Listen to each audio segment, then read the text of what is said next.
One, violence in any form is not my hobby. Violence cannot and will not solve the problems that Kenya has. Kenyans and the Kenyans need a redemption strategy. A redemption strategy that will bring about peace. I have sung over 4,000 times the word redemption strategy.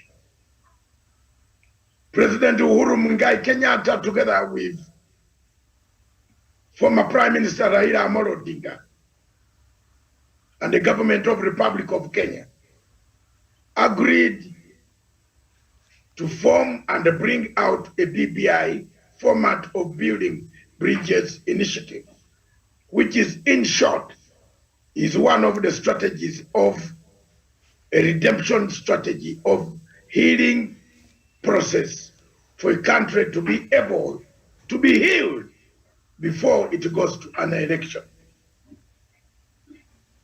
The tidings and the waves that are taking and shape in this country indicate that there might be a lot of bumpy road ahead to 2022.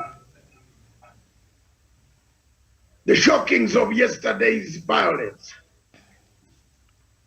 which nobody should condemn leaders of political parties, but condemn humanity, condemn morality, condemn the consciousness of individuals, including the Deputy President himself. Have we engaged a lot in corruption that we have forgotten the norms, the type of tone of language, the language used that could trigger chaos? Are we looking at money as the last resort and have forgotten all the tenets of humanity? Are we the same people that vowed never to return to the ICC? Are we the same people that reconciled, shook hands in 2013, 2014, and came back and said violence should never be part and parcel of Kenya at all? Are we not the same people making mistakes, the same mistakes that we have made since 1992? Yet we see countries neighboring us falling to pieces because of violence. The violence in Kisumu last night is a clear indication that Kenya needs a redemption strategy. Kenya needs a BBI. Kenya needs a moving system that can remove them, that can heal them, that can allow tolerance. The type of intolerance that we see when opponents give out points is just going slowly back to where we were. It is therefore very sad that when we look at all these events that took place yesterday and then tie them with the type of language that is being used, and then tie them with the type of intelligence that the police provided, then tie them with the type of handouts that are being given to Kenyans in order for them to vote the way they should vote. The only conclusion that one can come to, I want to state here categorically the editor's memo, that there is need to do more. There is need to do more before you go for these elections. Already these elections of 2022 is gerrymandered. The Electoral Commission, the Independent Electoral Boundaries Commission, is hovering between a Tower of Babel to Satan, then back to earth. The Independent Electoral Boundaries Commission is contradicting its own principles of law, engaging itself in outpost political martyrdom or populist tendencies that always kill the African dream of independent electoral commissions. The Independent Electoral Commission's Boundaries Commission is waffling from stage 1 to stage 2. One wonders whether there is a law in Kenya that guarantees the right, and when should the elections begin? How long should campaigns take place? The ever-ending campaigns, Miriam and the panel, and all of you watching me, listening to me, I might not be here today or tomorrow to see the vision that I'm laying forth of a redemption strategy. But I want to beseech you, ye, look at yourselves, that when you pick those stones to howl at others, when you go and throw bad words of money, when you go in Mara or Tafo Reserve and call out for meat and tell the lions, here is the meat, but I've come with very little, I will come tomorrow. And all the lions from Tanzania to Kenya have crowded in Mara, in Kenya side. Will they leave you alone? Will they leave you alone? These are the questions, Miriam. The editor's memo has picked out. For you to announce that I've brought you 2 million shillings, but I will come back next year and bring you more. It's like telling the animals in Mara Reserve Games Park to say that I brought meat, but it is not enough. And they will fight over the meat. And then later on, what do? They will eat you. My vision today of a redemption strategy still stands. That it is only the redemption strategy, accountability, truth-telling, reconciliation, restitution, reparation that will lead to healing for Kenya to rise and shine again. Without that, my dear brothers and sisters of Kenya, we see countries across Africa and Nigeria. I come from a background where a conflict was sparked because of bad elections.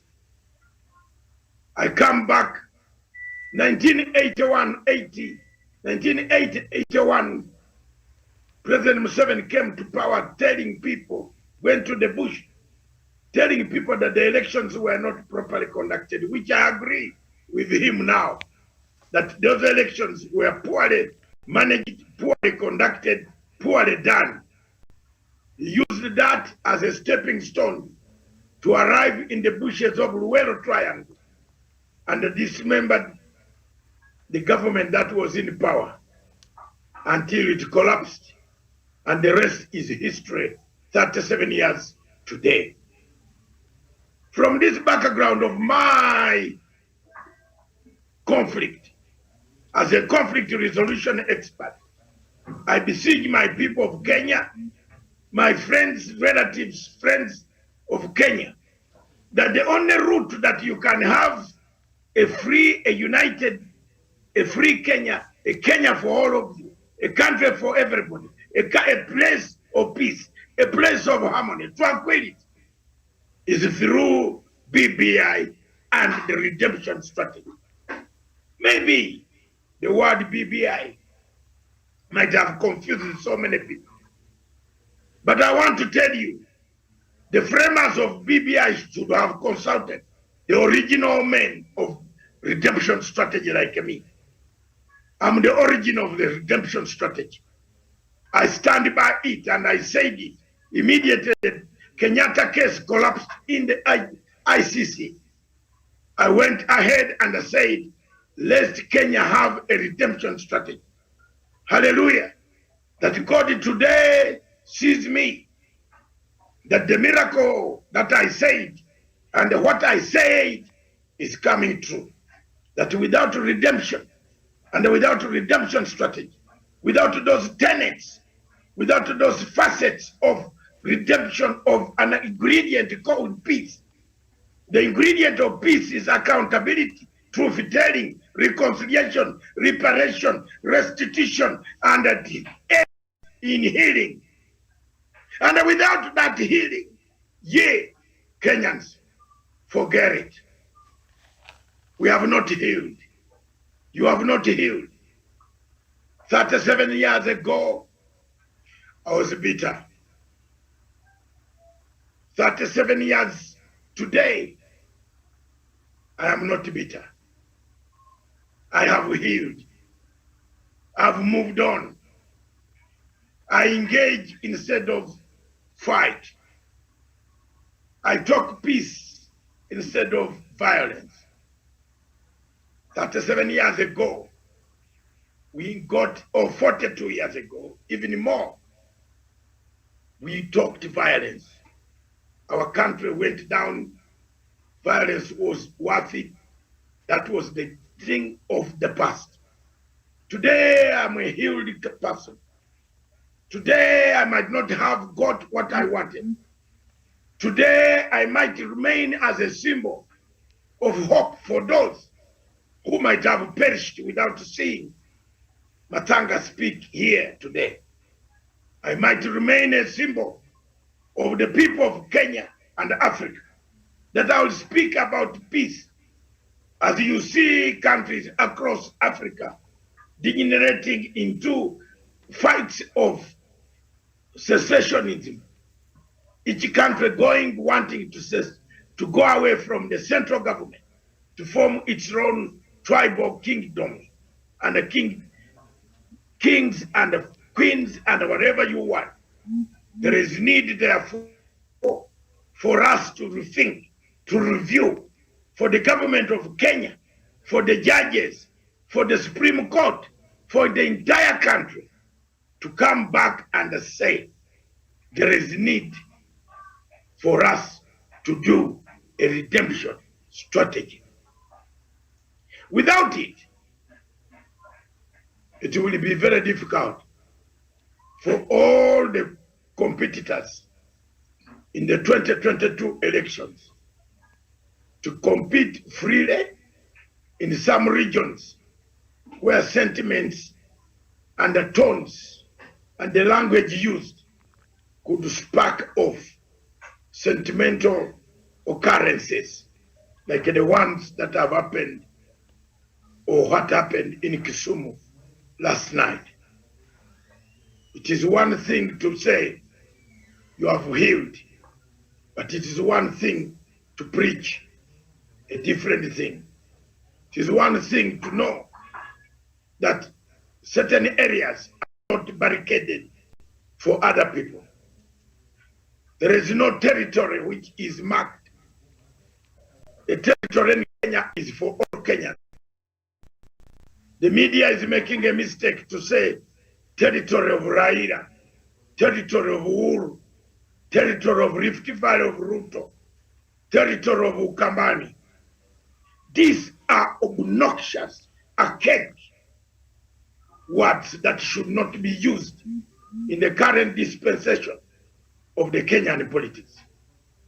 If you mark territories of Western Kenya for Mudavadi, Rift Valley for Ruto, Nyanza for Raila Odinga, Mount Kenya for Uhuru Kenyatta, Ukambani for Kalonzo Musyoka, the cost for Joho or other people, you would be killing this country. You would be fragmenting this country. You would be causing a Yugoslavia when they see Tigray, Yugoslavia happening across north in Ethiopia. I submit, therefore, the editor's memo wants to caution editors of newspapers, those who have barricaded this country into battalions of territories of particular individuals. It is not the blame of Raila or Amolo Odinga. It is the blame of individuals. Nobody controls an individual up to his toilet or his house. You decide by yourself that you have eaten enough, therefore you want to go for short call or long call. Miriam, is there anybody who decides for everybody? It is yourself, you the individual in Kondeli, you an individual in Eldoret, you an individual in Mombasa, you an individual in Murang'a, you an individual in Nairobi, to say it is bad to pick a stone and throw, to bomb a person, to injure a person, to cut a person. It is your personal responsibility. It must be preached. That is the way a redemption strategy works for countries that have stabilized.